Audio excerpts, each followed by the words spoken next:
Hey, this is Russ. What do you mean your knee still hurts? It's been over 2 months. Hey, everybody I know, they're done in 2 months. What's wrong with you? Hey, I thought you were a tough guy. What do you mean you can't handle the pain? Have you heard these things before?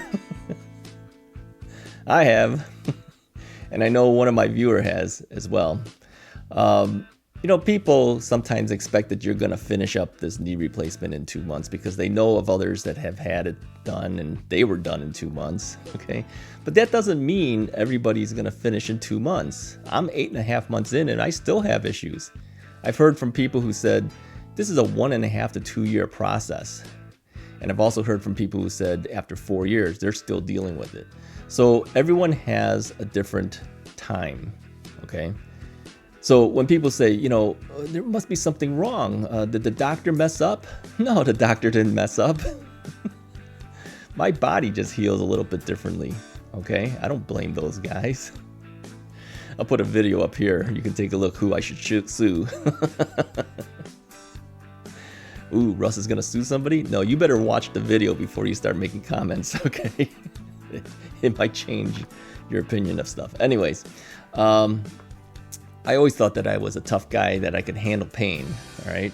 Because I know that when I was younger, about half my life ago. When I was younger, I had a kidney stone. Now, I didn't know I was getting a kidney stone, but just before my daughter was born, less than a month, I think, we ended up, about 2 weeks or so before my daughter was born, something like that. We went to the hospital because I was having problems in the abdomen area. And I said, I feel this pressure and I don't know what it is. So we went to the hospital. You know what everyone else thought? Oh, is your wife having a baby? No, but I am. I remember saying that to them. So here's the thing. I wasn't rolling around in pain like most people with a kidney stone would be coming in. All right. I just said, I feel some pressure here. And so the doctors didn't know what to think. So they went through a battery of tests and they said, guy's got a kidney stone. But they said it was surprising to them because they said most people are in such pain that they could pretty much tell it's a kidney stone. But I wasn't doing that. So the doctor says you must have a pretty high level intolerance of pain, right? Hey, I didn't know pain until this knee replacement. You know what a knee replacement really is? That's an amputation of your leg. If you think about it, that's exactly what that is. The only thing that's holding your leg still in there is the fact that your skin and your muscles are still there, okay? If they cut that part off, your leg would be off. Now, that might sound a little bit too much to say, but the reality is that is what a knee replacement is. They've detached the lower half of your leg. And then they put some metal parts in there and put you back together again. You don't think that's going to hurt? That's going to hurt, all right? So if you thought that, you were a tough guy and you could handle the pain, you don't know pain until you go through this, all right? So let me say this. Everyone who's gone through a knee replacement, you better say that these guys are pretty tough because we all had to go through that pain. Some more than others. Maybe some don't feel it as much. Others feel it a lot. I know for me, the pain was quite great. I didn't know pain until then. All right. So don't shame others when you hear that they're still struggling with their knee replacement not being perfect, or any other surgery for that matter. It doesn't have to be a knee replacement. It could be a hip replacement. It could be anything. It could take some people longer than what most might think is the norm. And I've had friends and relatives say this to me, where they said, wow, I can't believe it's taking you so long, and that's not because they're being mean about it. A lot of times it's just, they just don't know. It could take some time to get over this thing. It's a major surgery.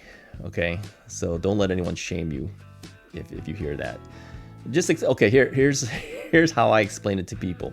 When they say, "Oh, you mean you had to have this MUA, this manipulation under anesthesia twice for me?" Okay, so after you're done with that, then you're okay, right? No, you still have a lot of physical therapy to go through. Just because the doctor can push you to a certain level. I hit 130 degrees of flexion each time when the doctor knocked me out, but I couldn't get that right back. I had to work on it in physical therapy, and I don't have that anymore. I guarantee you I don't hit 130 anymore. After, what was it, about 6 months or so of physical therapy, I finally hit 130 degrees under pushing and pain when the physical therapy was pushing me to get the 130. Without his push, I was able to get about 115, really. After he's warmed me up, maybe even up to 120, okay? But realistically, if I just did it myself and said, okay, pull it back as far back as you can, let's see how much it bends. Maybe 105, okay? So I can hit 130, right? No, I can't. I haven't been in physical therapy in 2 months. And I know that this thing is no longer 130. I even doubt it's even at 120. I don't think I even get 115, to tell you the truth. So people have said, you're going back to physical therapy, right? No, I don't want more pain. Every time I went in there, it hurt because they're pushing me to that level. It's finally to the point now where the knee is a little bit less swollen because it hasn't been stressed out by the pain on a daily basis. So no, I'm not going back. Then you're not going to get the flexion that you need. Well, I'll work on it, but I'm never going to get 130 again. I already know that. I'm functional, okay, not perfect, but I'm functional. You can walk, right? No, I can't. Okay, I could walk, but I can't walk without the cane. Okay, I can walk without the cane, but I can't walk without hobbling. Okay, you get my point? It takes a while. Hey, Russ, come over here and help me. Okay, I'll be there in about a half a minute. Why? Okay, here's why. Because I can't stand and immediately walk. If I stand up right now, it would take me about 30 seconds just to stretch out to the point where I feel comfortable where I can maybe walk. All right? Things aren't perfect. It takes a while. I don't know if it'll ever get back to normal. Really, I don't. I'm kind of okay with it at this point. All right? I don't like that fact that, I might not be back to normal, but if I'm stuck at this level, I'm stuck at this level. I'm kind of okay with it at this point. I've kind of put it in my mind that maybe you're not going to get back to 100%. It's okay. It's okay. If I'm happy, if I'm functional, if I can do things, but maybe not as good as others, so be it. Others have to be back to 100% perfect. Okay, I understand that too. Okay.